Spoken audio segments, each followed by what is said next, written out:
Rain visor, isang klase ng car accessories na hindi lang pampaganda ng ating sasakyan. From the word itself, rain visor or ang tinatawag din ng iba na rain guard, pinoprotektahan niya yung sasakyan nyo. For example, pwede kang magbukas ng konti rito, makakapasok yung hangin dyan, hindi mapapasukan ng tubig yung loob kahit buksan mo ng konti yung bintana mo. So kung wala pang ganito yung sasakyan mo at gusto mong maglagay pero hindi ka marunong, panoorin mo yung video na to. So ito nga pala mga kaibigan, para sa Toyota Innova natin na 2026 model. Unang-una natin kailangan alcohol at basahan. Pupunasan natin yung didikitan natin para mas maganda yung dikit ng adhesive natin. Tatanggalin nyo muna yung mga pinaka-cover. Yung una muna, yung mga maliliit, yan, yung mga hiwa-hiwalay. Huwag nyo munang tatanggalin lahat ha. So ito muna yung sinasabi ko sa inyo, yung mga maliliit na portion na yan. Yung mahaba na yan, ililitaw nyo lang muna siyang ganyan.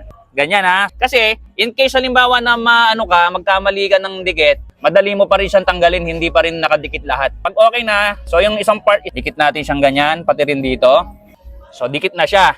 So para ma-fully dikit na siya, ihilahin ngayon natin to. Napakasimple, di ba? O, saka mo siya i-press para dumikit na siya ng todo.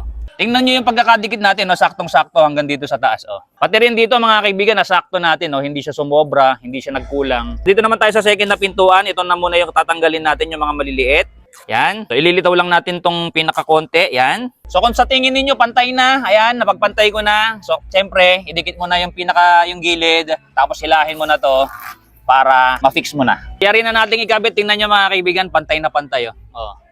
Ganda oh. Ito naman yung kabilang side oh. Pantay na pantay yung pagkakabit natin. Di ba?